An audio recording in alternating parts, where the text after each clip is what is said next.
All right, we are going to get started. Hi, everyone. Welcome. Thank you so much for joining. We're super excited and glad that you're here for our special Rally to Read 100 webinar titled Read Aloud, Reach Every Learner. To those of you that have joined us for a webinar before, thank you so much for coming back. And if this is your first one with us, welcome. We have plenty to offer in all of our series, and you can always catch the replay of any of our previous webinars along with anything in previous years on our website. And I'll be sure to share that link in the chat a little bit later as well. So for anyone new, quick word about us. We are Reading is Fundamental, the nation's largest children's literacy nonprofit. And Rally to Read, part of RIF, launched 5 years ago to celebrate RIF reaching our 100 millionth child and to help boost reading motivation during and after the pandemic, both in classrooms and at home. Rally to Read still now runs for 6 months of themed content, and each theme features 2 monthly read-alouds, showcasing diverse, high quality, and often brand new releases, which is even more exciting. And these free author-led read-alouds with accompanying activities are available from now through March. So we encourage you and your families to visit rallytoread.org each month to explore the new themes and resources. Tonight, I'm super excited. We will be talking about why reading aloud is considered the most single important activity for later literacy success and how to maximize read alouds to build children's language comprehension. We'll hear from our amazing guest facilitator as she shares research on the benefits of authors reading aloud and strategies to connect home and school experiences. We'll also get to explore how to use these read alouds effectively across all ages and content areas. So, like I said, our guest facilitator is amazing. So, would love to welcome her now, Dr. Molly Ness. Dr. Molly Ness is a former classroom teacher, reading researcher, and longtime teacher educator with a doctorate in reading education from the University of Virginia. She spent 16 years as an associate professor at Fordham University and is the author of 5 books. A respected literacy leader, she has served on the International Literacy Association's board of directors, helped found the New York chapter of the Reading League, and supported schools, districts, nonprofits, and publishers in implementing research-based reading instruction. In 2024, she joined the New York State Dyslexia Task Force and founded Dorigo Literacy, a consulting firm dedicated to translating the science of reading into classroom practice. On top of all of that, she's also the creator of the End Book Deserts podcast, which advocates for book access for all children, and is also just released another new book on orthographic mapping with Scholastic. And while she's not doing all of this amazing literacy work, she's cheering on her hockey-loving daughter, learning to fly fish, or hiking with her mischievous golden doodle. So with that, turning it over to you. And thank you, Dr. Molly Ness, for joining us. Well, thank you for having me. I have long known about the work of Reading is Fundamental from my days of classroom teaching. So thrilled to be here and to talk about my favorite topic, which is reading aloud. Where will we go tonight? We'll talk a little bit about the science of it. Some will be familiar and some will be kind of mind-blowing new stuff. And then we're really going to focus on what happens when authors are the ones reading to children, as RIF has some amazing resources and opportunities here. And then I'll give lots of ideas about how to make your homes or your classrooms a place in which read-alouds are joyful. Reading aloud is a shared activity for students of all ages and all content areas. So let's start with this gorgeous quote. 40 years ago, the first federally funded report specifically about literacy instruction came out. It was called Becoming a Nation of Readers, released in 1985, and calling reading aloud as the single most important activity for building knowledge and literacy success. So we've long known the value of read alouds. And I'm going to specifically focus on the value of read alouds for not just students, but also home read alouds, because the science is affirming in both different capacities. So you'll hear me talk tonight about how read alouds build language comprehension. And language comprehension is one of those terms that we often throw around without explicitly defining it. So really what it means is your ability to make sense of language, whether that language is heard or whether it is written on the page. I was in a preschool classroom in Queens, New York, a few weeks ago, and the teacher was trying to tell these preschoolers to hurry up with whatever activity that they were doing so that they could move on to the next thing. And she kept using the expression telling kids to get on the ball. Let's get on the ball, guys, so we can wrap this up and finish our next and move on to our next activity.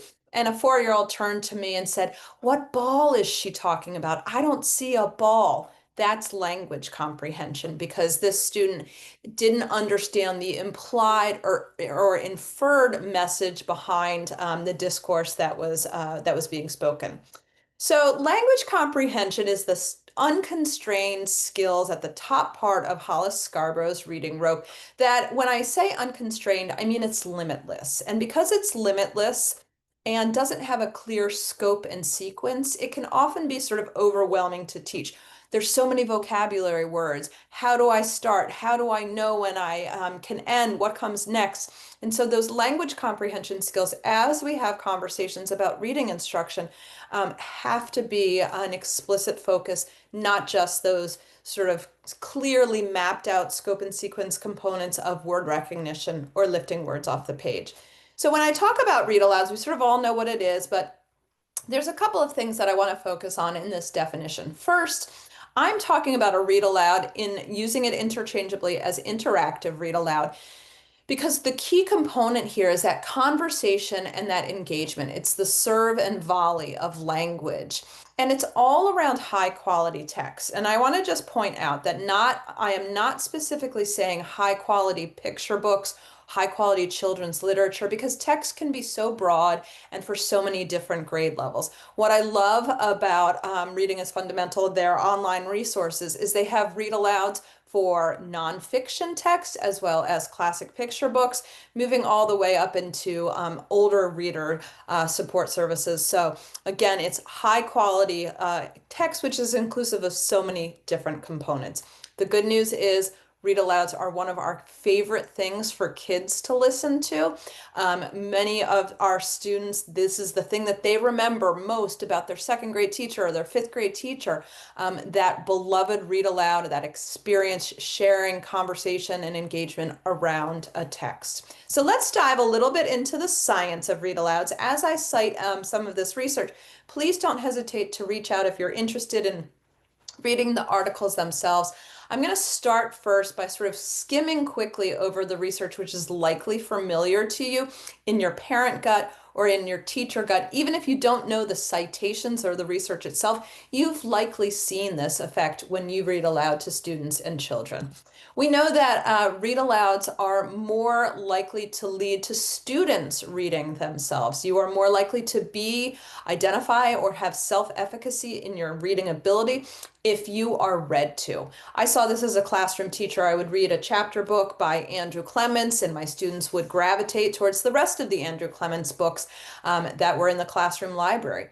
We know that kids who are read to have better academic achievement. They have better background knowledge about all sorts of content areas. They have better comprehension skills, and they have more robust vocabularies, not just the words that they receive, their receptive vocabularies, but also their expressive vocabularies. The words that they themselves use in writing or speaking. We also know that kids who are read to have better higher order critical thinking skills and can deeply engage with the text. When we read aloud to kids, we provide them a model that then can translate to their independent writing. There's actually a fair amount of research that shows that when we read aloud to kids in math, their computational ability, their quantitative reasoning skills increase. And then again, so much research around just how vocabulary and communication is improved when kids listen to read alouds. We also know that read-alouds build kids' early language and literacy skills, their phonological awareness, or their ability to understand and manipulate the sound structure of our language. I'm showing a very recent meta-analysis, which is a synthesis of all of these studies, showing an effect size, a quite large or quite robust effect size about phonological awareness skills. And I love showing this image because I want to just sort of differentiate between what you're seeing with these brain scans. Let me be very clear that you're not looking at an individual brain. You are looking at groups of 4-year-old children. So there's a group of about 40 or 50 kids that their images are all stacked on top of each other. And these are the kids in blue. And then there's another group of about 40 or 50, also 4-year-olds. And what you're seeing is brain scans that are in red. And when I show these to people and ask them, well, what do you notice? What's the difference? Many people often comment, the blue, the kids are using more of their brain. We're seeing more activation, more oxygenated blood flowing throughout their brain. And we assume that more is better. Now, I'm actually pulling from research that came out of the Cincinnati Children's Hospital, a researcher named John Hutton. Everyday media sources like CNN and USA Today picked up on it. So let me give you the backstory of these two images. Let's start with these kids in red. These are 4-year-olds, preschoolers who are read to frequently. And typically speaking, the research defines frequently as like 5 or more times a week. What you're seeing here is activation in the portions of the brain that are really largely responsible for language and literacy development. These are the parts of the brain that lead to academic success and achievement, and later, as kids get explicit instruction in reading, become what we know as the reading brain. So just by listening to read-alouds, we're seeing brain activation that serves as a springboard for later reading skills. Versus same age of kids, preschoolers who are spending up to 2 hours a day on devices. And those devices are tablets, gaming systems, all the things. And what we're seeing here is mass disorganization, chaotic activity, underdevelopment of those parts that are so specific to language and literacy processes. So as early as 4 years old, we can literally see differences in the neural structures of kids who are read to versus kids who are not. Kind of mind-boggling.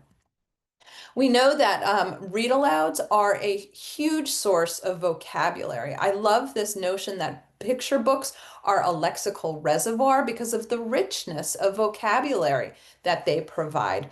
We know that children's literature has more rare words, being words that are sophisticated, words that kids are unlikely to hear in everyday conversation and just listening to television, that they encounter more of those sophisticated, rare vocabulary words in a picture book than they would hear otherwise. And the text that I always use as an example of that is Pizza Pizza by William Steig. Super simple picture book. I could read it to a 3-year-old. Here's Pete. Pete wants to go outside and play. You can see his baseball glove and ball, but it's raining outside, so he has to do something inside instead. And his father makes up this indoor activity where they make him into a pizza. Super fun read aloud for a young kid. And look at this one sentence. Pete's father can't help but noticing how miserable his son is. The words noticing, the words miserable. Is a 3-year-old likely to hear those words in everyday conversation? Probably not, but the picture book gives us a perfect opportunity to introduce those sophisticated vocabulary words. We also know that there are socio-emotional benefits, that when kids listen to read-alouds, particularly in narrative text, they have more developed conflict resolution skills, more sensitivity, more empathy, better self-regulation, less disruptive outbursts. And we know from this brand new article, a 2025 article, that when we read picture books that model some of this emotional literacy, we give kids emotional vocabulary to express their feelings and use that as a way to start conflict resolution, to build those life skills and that socio-emotional learning. We also know that there are physiological benefits of listening to read alouds. And this science, every time I present it, is wild to me. Let's first start in a neonatal intensive care unit. The NICU is where our premature babies go to get medical care until they're medically robust to be discharged home. And We know this from a study that happened at the University of Virginia. And if you've not seen a NICU in real life, you've likely seen one on a hospital drama. You know that babies are in incubators with these wires and these monitors. And what happened in this reading garden? They took babies and either whisper read to them because they were tiny, like less than 4 pounds and very premature, real low birth weight, or they read to them at normal frequency and duration. And because these babies were hooked up to all of these wires and monitors, they found something that kind of blew their mind.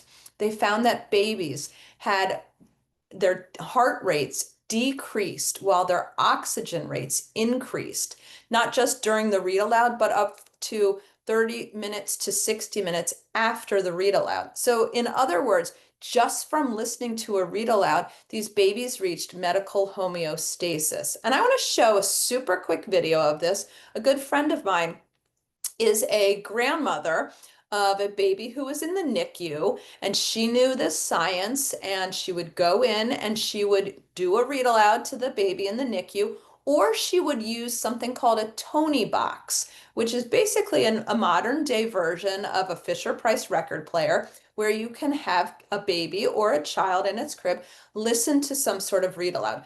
Don't worry, in this super quick video, it's like 40 seconds. If you can't hear the sound, it doesn't matter. But what I want you to do is focus in when the camera pans up to the baby Blair's heart monitor and see what happens with the numbers. Here we go. Olivia lives with her mother, her father, her brother, her dog, Harry, and Edwin, the cat. In the morning, after she gets up and moves the cat and brushes her teeth and combs her ears and moves the cat, Olivia gets dressed. She has to try on everything. On sunny days, Olivia likes to go to the gym.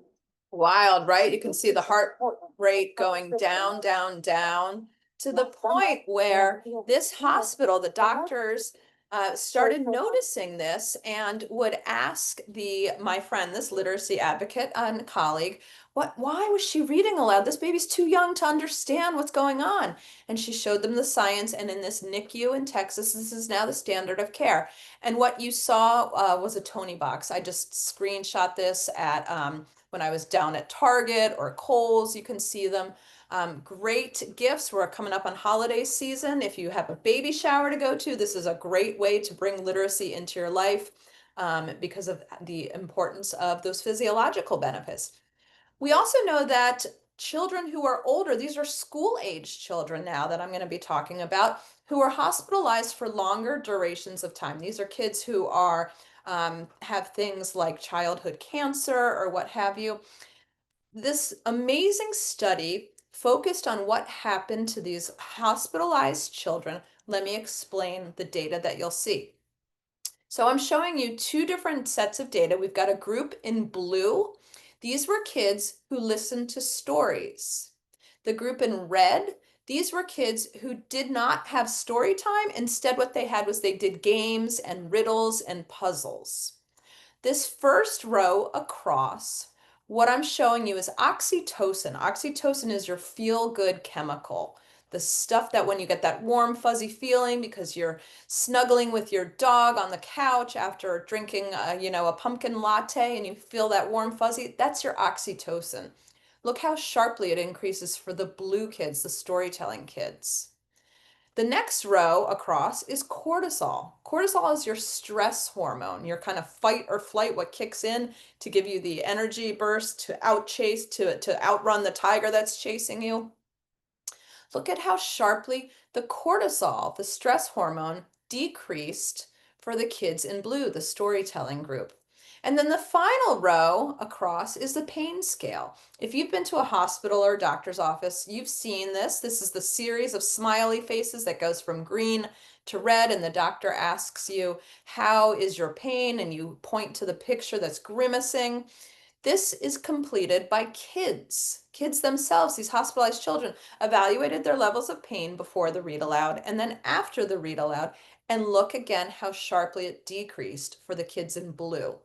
So in a nutshell, this environment, which is probably the most anxiety-provoking environment you can be in, which is a hospital, what we saw, the good stuff increases, the oxytocin, and the bad stuff, the pain and the stress decreases just by listening to a read aloud. Now, if that can be true in a hospital, imagine the power and possibility at home and at school. So, one of the amazing things about Rally to Read is that we have the opportunity for authors to do these read alouds to children. And I'm going to share some data around what happens when authors read to children. And I'll first start by the fact that I, as an adult, and many other people who are literacy advocates and lifelong readers, we see authors as celebrities. And as photographic evidence of this, I'm going to show you the times that I got to fangirl. On the right, Jason Reynolds, and the lovely woman behind the mask is Judy Bloom. She has an independent bookstore in Key West, Florida. I went there knowing that she owned this bookstore in January. I just wanted to go see it. Her bookstore specializes in banned books because Judy was one of the first authors really to take on book banning.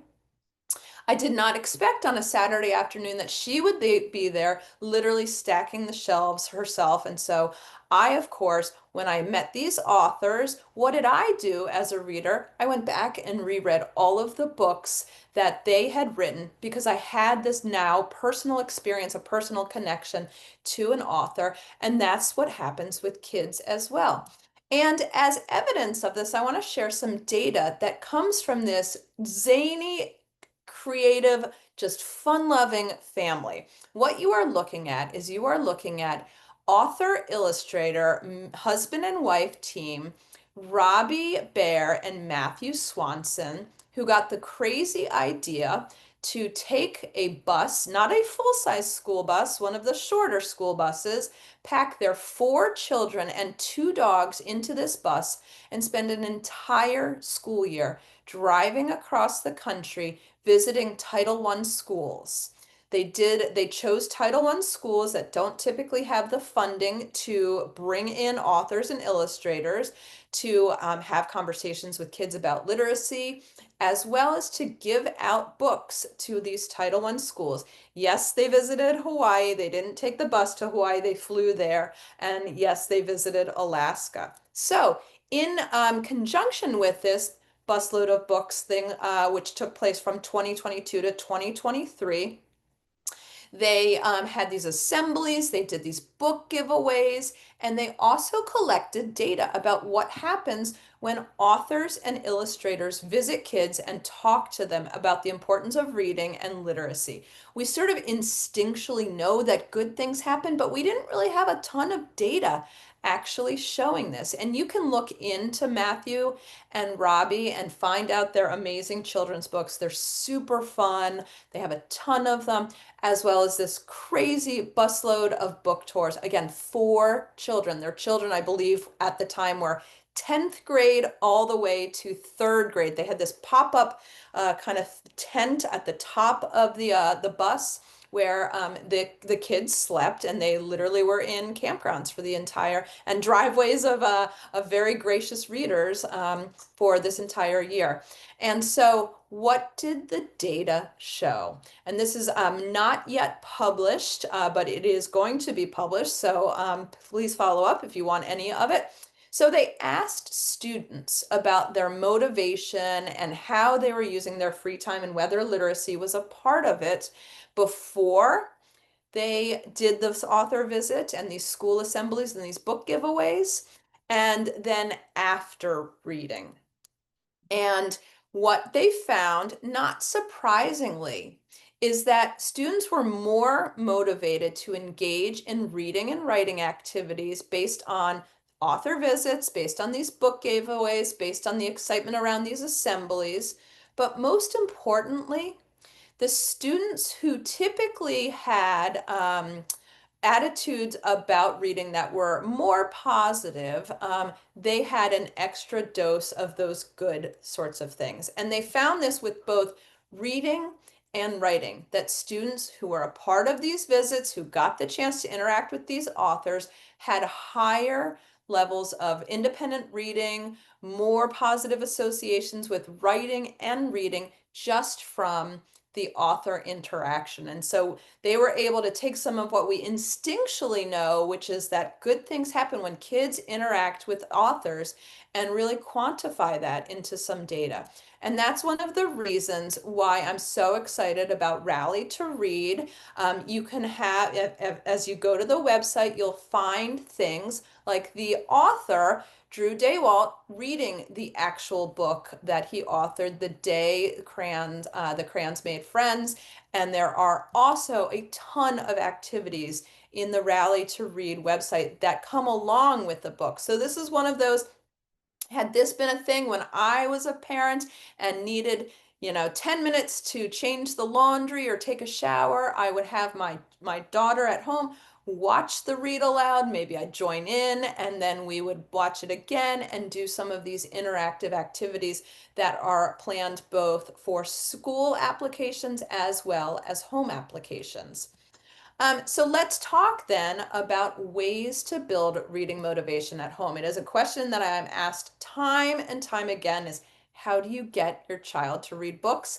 The number one thing I ask is, how often does your child see you read books? And I don't mean reading on a device or reading on a Kindle, because too often, even though we may be reading an app on our phone that's a Kindle app or what have you, kids don't naturally associate that with reading.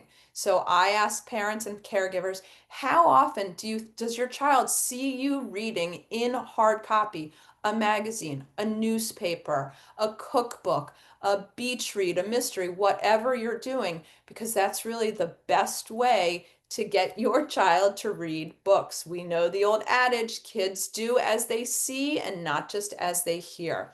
So many parents, this is a hot topic in their minds.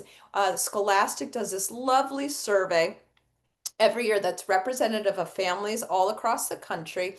And we're starting to see data that this is an increasing cause for concern for parents, that they're wanting kids to read for fun, for independent reading outside of school. And we see an increase, just a pretty significant increase over 4 years.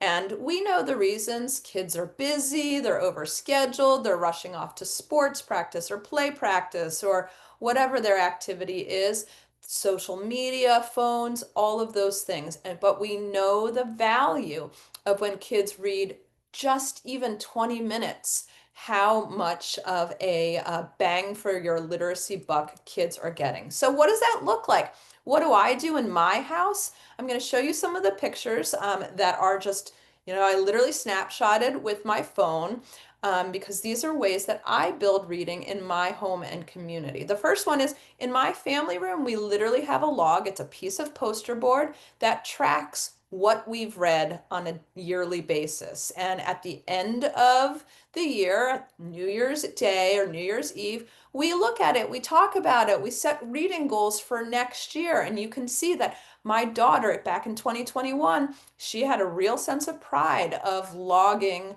all of the titles that she was reading, and we would talk about the books that she loved and ones that she wished had a sequel and all those sorts of things.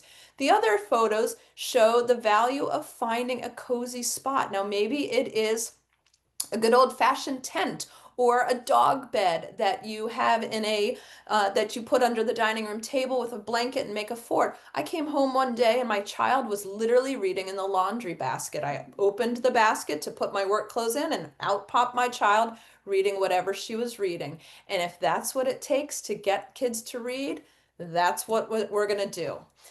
We also have to push past the notion that these read alouds have to be this pre-bedtime activity.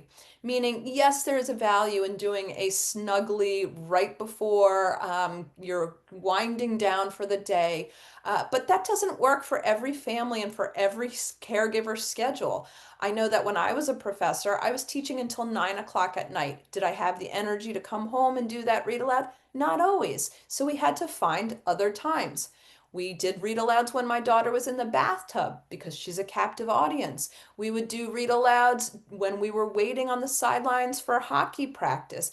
Even now, we do these books. Each of these books that you're seeing, This Day in History for Kids and An Animal a Day, these are super short little passages. You can learn about an animal that you've never encountered. I read it to my daughter literally as she is unloading the dishwasher and we are putting the lunch boxes together and doing all that stuff in the morning. And the idea here is that it doesn't have to be an activity of 15 minutes start to finish. These little moments add up and we catch kids when we can, where we can for those read alouds in a way that works for your schedule and their attention. I walked into a school once and went to the bathroom, and on the back of the bathroom stall was this, the toilet papers to get the scoop while you poop. What a great idea. You are literally a captive audience when you're in that bathroom stall, and you better believe that this school librarian would change these toilet papers. And what did she see? You read about that book. Who's coming to the library to check out those books? I just thought this was such a brilliant idea, and certainly could be do something that we emulate at home. We also have to make sure that when we talk about independent reading at home, it is all about this acronym of ARC: access for A, relevance, and choice. Meaning, we can't pass judgment on books that kids want to read.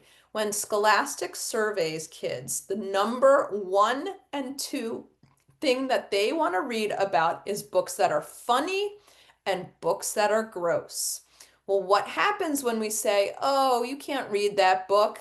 We kill their reading motivation. So we want to make sure that all kinds of books are always available and that we're quieting the inner critic and not passing judgment.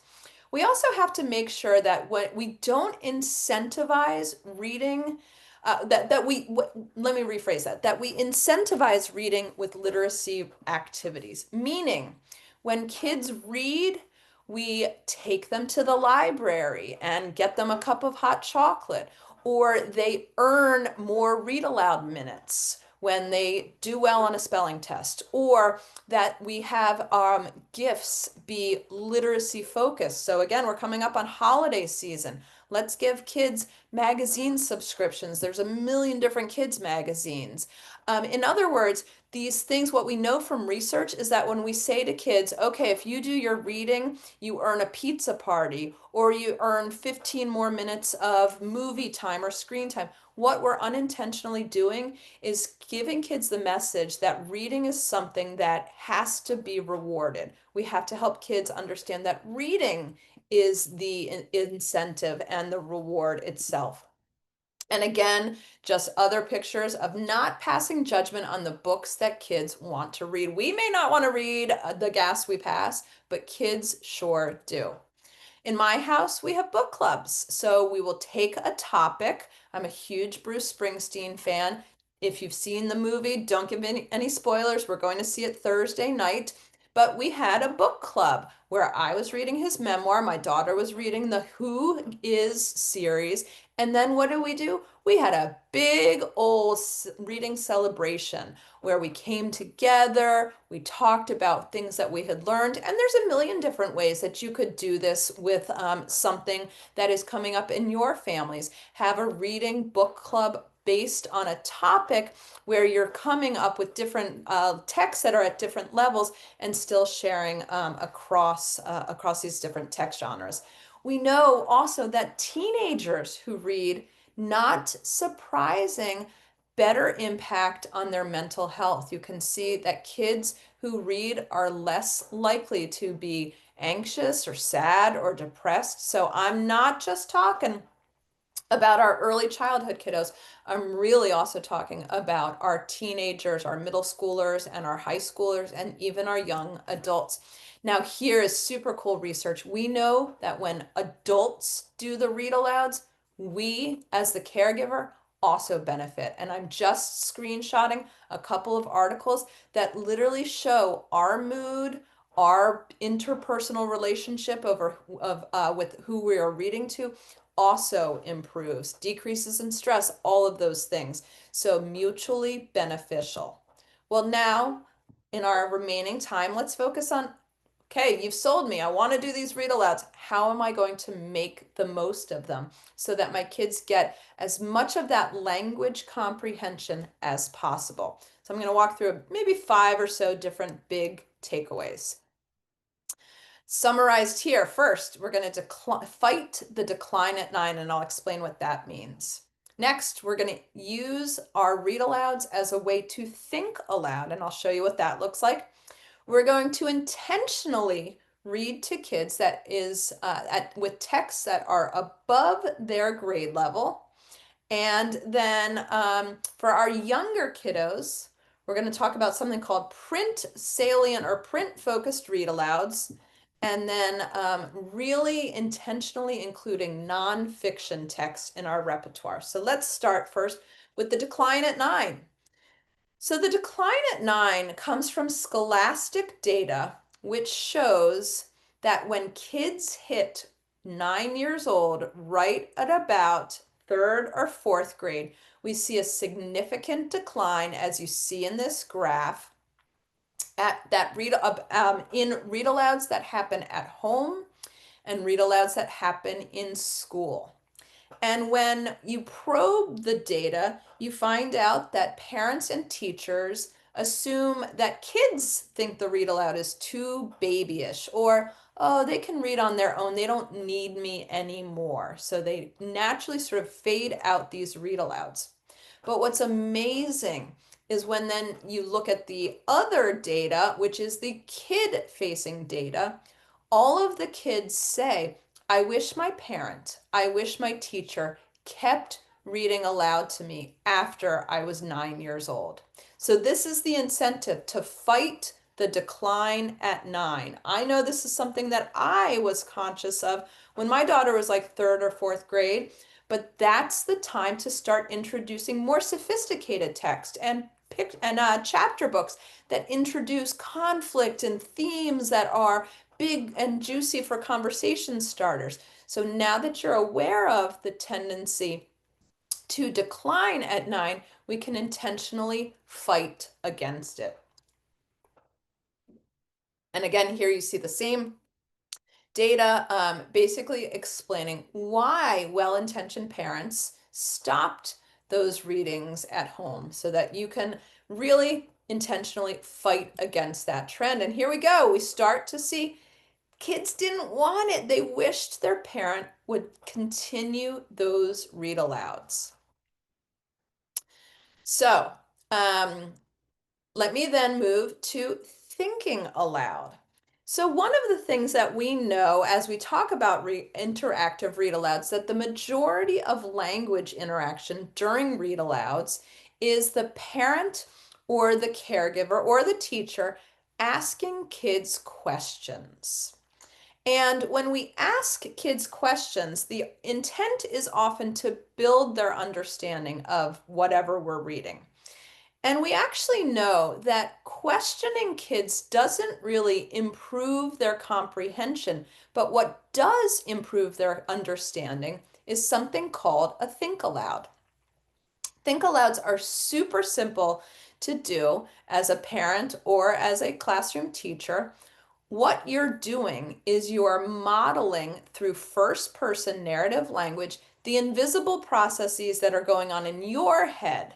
The benefits of it are, first of all, you're showing students how to successfully navigate through this text and make meaning of it, but you're also modeling a reading behavior that students then can take and apply to their reading. So, what does it look like? So I give kids a heads up. I give them before the read aloud, hey, sometimes you're going to see me when I'm reading, my finger will be on the side of my head. And when my finger is there, I'm talking about all of the thinking that I'm doing in my head. If you don't see my finger there, I'm just reading the book. Well, why do I do this visual cue? Because otherwise language is just language and kids can't differentiate when the language is from the book itself or when the language is internal thought processes. So I give kids that visual differentiation. Well, what does it look like? You can see that with any of these sentence starters, you could be ready to do a think aloud with the kid waiting for tonight's bedtime story. We might say, well, I don't understand, or I'm confused here, or I'm wondering, to show how you're asking a question of the text, or now I understand, to show how you're clarifying something, or I'm getting the sense that, to model an inference. So all of these sentence starters are ready to go and can be applied widely for any age kid and any content area. And what we know, so we could take something like the beloved Mo Willems book, Knuffle Bunny, and do an inference, model an inference. The author's giving me a clue about where this book takes place. It tells me down the block, which lets me know she lives in the city. We're showing kids how we're making an inference so that they're better going to understand not just this portion of Knuffle Bunny, but how to make inferences when it's their turn to do the reading. And you'll have to sort of take my word for it or follow up to get the research. But what we know is that think alouds are highly, highly impactful and beneficial. And they're even ready to go in some of the Rally to Read resources. If you go to How to Catch a Turkey, we're heading into Thanksgiving season, so will likely be a popular read aloud. Well, you can see that thought bubble. Riff has planned the think aloud for you. It is ready to go. So take advantage of those resources as well. The next point I want to make is that we should be reading aloud to students at text that is above their age level or their grade level. And here's why. We know that kids' listening comprehension, what they can understand when they are listening to somebody else read the text, either you, a teacher, or an audiobook, that they can understand at a higher level than what they are able to understand when they are doing the reading. We actually know from long-standing research that our reading comprehension and our listening comprehension don't actually align until kids are in like 7th or 8th grade. So what you're seeing here is along the x-axis, the horizontal axis, are kids' ages. The blue is what kids can understand when they are listening to a text. The red is what they understand when they are doing the word identification, when they're doing the reading themselves. And look at the big gap between the two. So let's take age 8, right around 3rd grade. We can be reading to kids who are 8 years old at books that are for 4th graders or 5th graders or 6th graders. And because we're doing the hard work of lifting up the words off the page, kids can get to the understanding because their listening comprehension is higher than their reading comprehension. Well, what are the benefits of that? We're exposing kids to vocabulary and language structure and background knowledge that they couldn't access in the text that they are independently reading. So we intentionally have to read aloud to books that are above kids' age level or grade level. Now, another big takeaway, this is focused more towards our littles, our 3-year-olds, our 4-year-olds, our 5-year-olds, is to do what we call print focused read alouds or print centric read alouds, in which we intentionally draw kids' attention to the words on the page. We know from eye tracking software that kids, when they are listening to a read aloud, what do their eyes go towards? The print, the illustration. And what we want to call their attention to is also the words on the page, because as we call their attention to the words on the page, we're building their early literacy skills. So what does that look like? Super easy to do with our preschoolers, our 3-year-olds to about 6-year-olds. We want to make sure that we're choosing books that have lots of stuff going on with the words on the page, where there's different fonts, where the print goes in different colors and typographies and directions. So this picture book, well, why do you think the author wrote help 3 times in red? We can call kids' attention to the exclamation points. We can call kids' attention to the words in the illustration. So here we see the label of laundromat. I can call kids' attention to it. Oh, I see a sign. That sign reads laundromat. That lets me know that this is a place that they are going to do their laundry. We might draw in the beloved Elephant and Piggy books. These speech bubbles let us know who is talking. When Elephant is talking or when Gerald's talking, it's gray, and when Piggy is talking, it's pink. We have exclamation points, we have capital letters, all of these different formats and font features kids don't naturally pick up on themselves. So what do we have to do? Call their attention to it. And I'll give you a second to take a look at some of the things that we could simply integrate with our read-alouds. We could draw their attention to these letters are darker. I wonder why they did that. The jar says cookies on it. It lets me know that this jar holds cookies. For my really young children, I might just simply model how to handle a book. I read top to bottom, left to right. At the end of a line, I sweep my finger across. As kids get to be older, I might invite them in. Can you show me a capital letter? Can you help me count the letters in this word? Can you find a letter that's like the letter that your name starts with? Again, we know that kids don't focus on the print. Their eyes naturally gravitate towards the illustrations. And when we do these print-focused read-alouds, we build their early language skills. And some of the books that are in the Rally to Read have awesome print-focused read-aloud opportunities. I just screenshot that same book, The Day the Crayons Came Home. We can see Hello from the Rug, different typography, cursive print. We can see an image of a postcard. So we could talk to kids about, oh, this is where the address goes. Here's how I read this. I see some words in capital letters. Help me find a question mark. All those sorts of things, drawing their explicit attention to it. The last tip I want to share is to intentionally include nonfiction texts or read-alouds at home and at school. Why? Because we don't naturally gravitate towards nonfiction and informational text, both at home and at school. So this 2023 survey looked at pre-kindergarten teachers and what they were reading aloud to kids. And what you can see is just a tiny portion of them were nonfiction books. I don't think I included the statistic. Oh, here I did.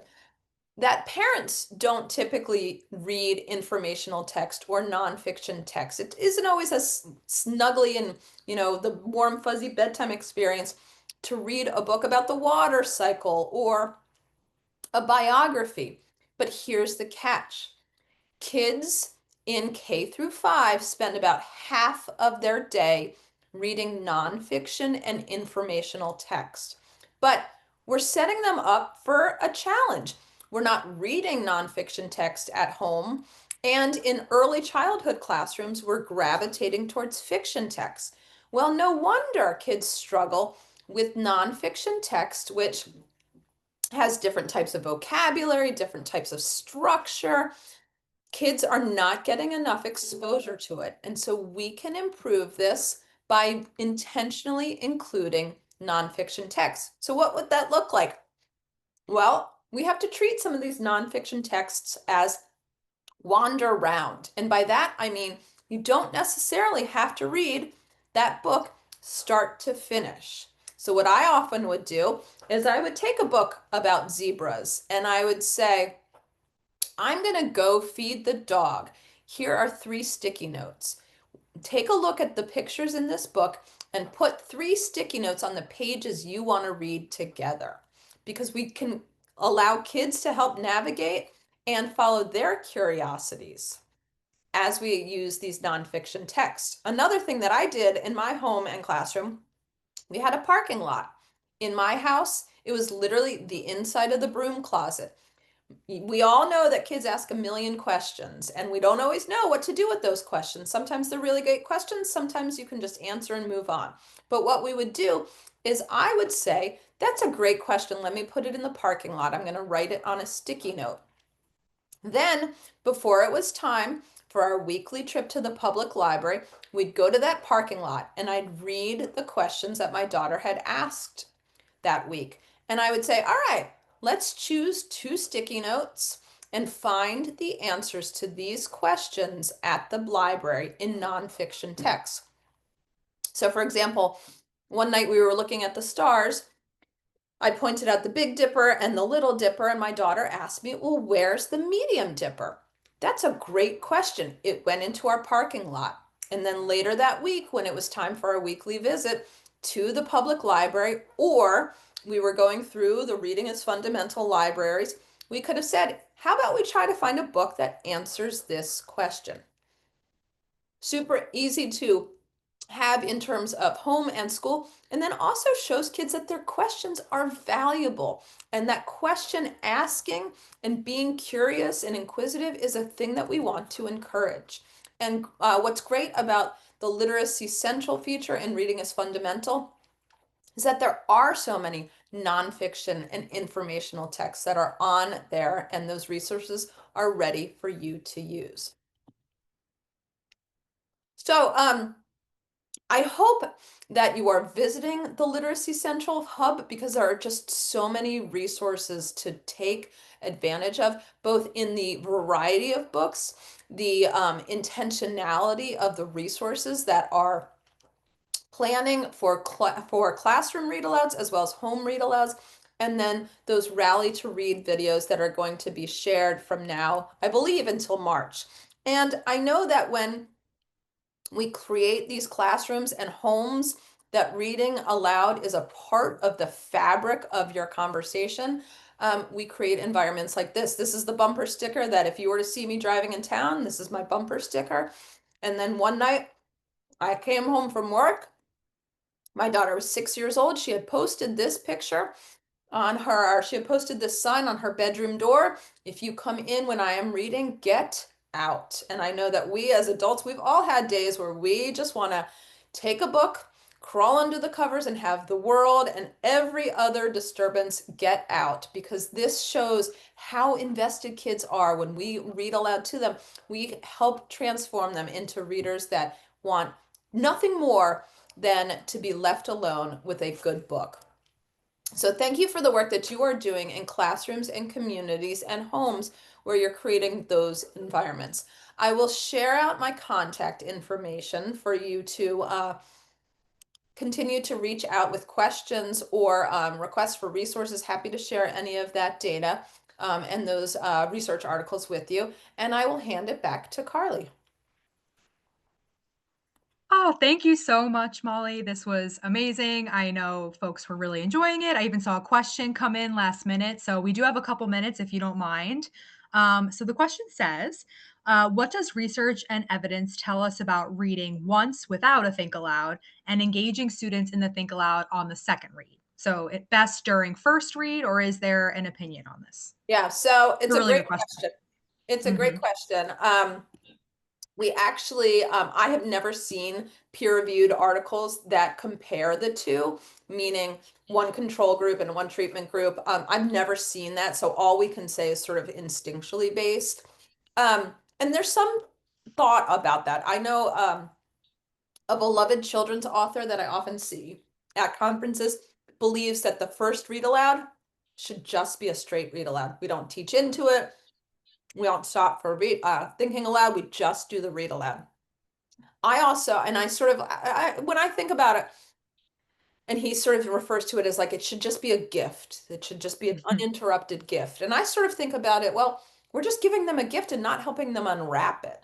Because we know Mm. that many times teachers and parents don't do those second or third readings. So to assume Mhm. that that's going to happen in the second iteration is a big assumption. So I tend to do them during the think aloud. But what I do in multiple rereadings is I include kids as readers more. So my questioning, my engagement of kids as it's the second or third read aloud will elevate the number of times that they've done the read aloud. So if it's a second rereading, I might say, remind me what happened on this page, or this page, you retell me from the pictures what you remember.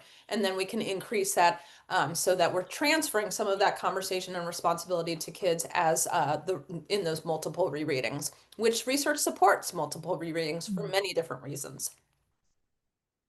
Awesome. Yeah, that was a great question. And something I was thinking about too, Molly, is I personally love to use multiple reads as an opportunity to teach different levels of vocabulary. So maybe focusing, for more complex books that have maybe different tiers of vocab, I like to use multiple reads for that. So Sure. it feels validating to hear you say those things. It's always good as a parent or a teacher when you're like, the research says I'm doing something right.